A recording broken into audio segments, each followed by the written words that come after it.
Bonsoir à tous, donc ce soir je vais vous parler des bouteilles sensorielles parce que c'est facile à faire, ça coûte 3 fois rien et c'est super utile pour l'enfant parce que ça fait travailler du coup l'éveil sensoriel pour les yeux, les oreilles et la motricité en jouant avec les petites bouteilles parce que dans un premier temps ils vont s'amuser à les attraper, à les porter à la bouche, etc.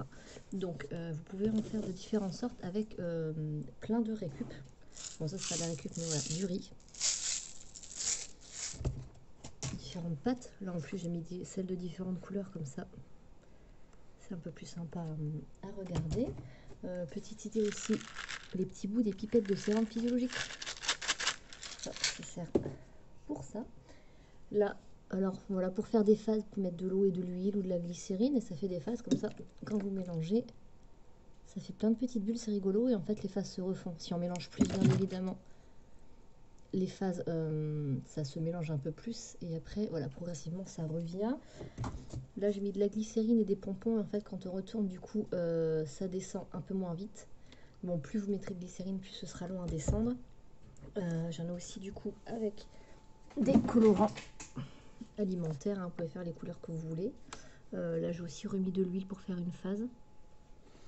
C'est vraiment des cailloux, ce que vous voulez tant que ça fait du bruit et aussi avec de la couleur. Vous pouvez mettre des plumes, juste des petits pompons seulement, des petits séquins, voilà ce que vous voulez. Je vous conseille par contre de prendre des petites bouteilles un peu comme ça, là, comme les Evian, 33-25 centilitres, parce qu'en fait les grandes se déforment pas mal. Et du coup voilà, c'est moins solide, celles-là sont plus épaisses et du coup il faut y penser à bien coller les bouchons.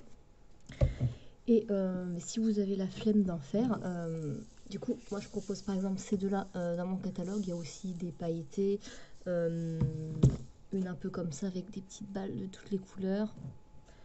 Voilà, on a plusieurs modèles de dispo. Celle-là, c'est ceux que je préfère parce que là, voilà, l'éveil du coup de l'ouïe et aussi de la vue. Et en plus, elles sont pas très lourdes et voilà, manipulables facilement. Et souvent la colle sur ceux-là, il faut vraiment bien coller parce que quand c'est du pistolet à colle, ça peut un peu se décoller, c'est pas évident. Là au moins on est sûr. Et en fait, elle est super jolie et le bruit est agréable. Et dedans, il y a plein de petites têtes de panda. Et il y a le petit panda qui se cache. Je sais pas si vous allez le voir. Voilà. Il a été aperçu sur la vidéo normalement. Voilà, il est là. Et celle-là aussi que j'adore. Ça, pareil, c'est aussi un peu le son, parce qu'en fait, ça, on entend le bruit de l'eau, je sais pas si on entend. Il y a des petits coquillages dedans qui sont super jolis. Et il y a un petit Nemo, on peut le faire sortir en secouant, qui se cache là, on le voit un peu. Et en fait, ce qui est très joli, voilà, là, ça cache les bulles. On voit les gouttelettes couler. C'est très agréable à regarder. Bon, là, il n'y a pas la mise au point. Je vais essayer. On voit un peu là. J'essaie de faire la mise au point en même temps, mais c'est très agréable à regarder. En fait, on voit les bulles qui se cachent. Les billes, pardon. Donc voilà. Donc si vous avez envie, avec des enfants peut-être un peu plus grands, de faire celle-là. Et si vous avez la flemme, n'hésitez pas. Du coup, je vous envoie les autres modèles qu'il y a dans mon catalogue. Donc si jamais sur mon blog, j'ai un fichier téléchargeable avec les idées de bouteilles sensorielles. Donc n'hésitez pas à me demander. Bonne soirée.